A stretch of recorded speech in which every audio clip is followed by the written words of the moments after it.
Comment on peut préparer l'avenir, si vous le permettez, Abdelatif Mazouz, si on n'a pas de visibilité? Nous n'avons pas de visibilité, ne serait-ce que pour les semaines qui viennent ou voire les mois. On ne sait même pas comment cette année pourrait se terminer.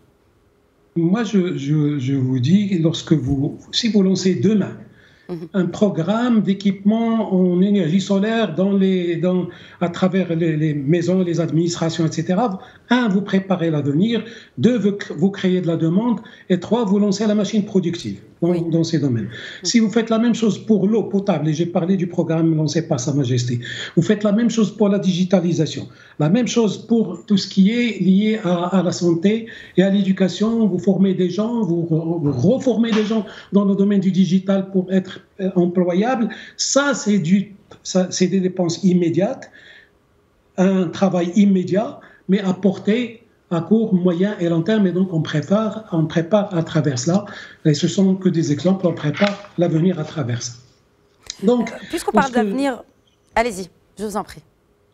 Donc, quand je regarde un peu ce qui a été annoncé par le gouvernement à travers l'allocution de ce matin, en plus des 14 milliards, des 5 milliards pour l'enseignement et la santé, donc on remarque que l'investissement de l'État va baisser de 10 milliards. Absolument. Entre 2020 mais parce que les recettes aussi vont baisser de 20 à 25 milliards. Les recettes devraient accuser une baisse qui peut aller jusqu'à 25 milliards de dirhams.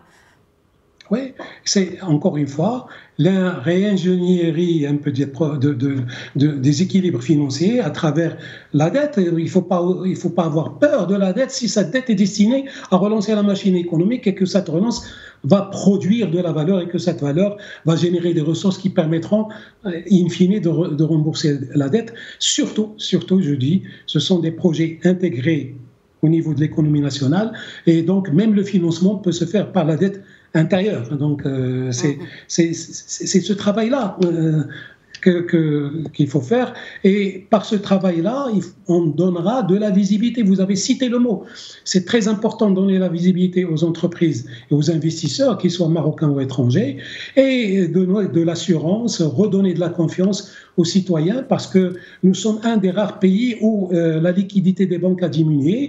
Les gens ont pompé de l'argent, parce qu'ils n'ont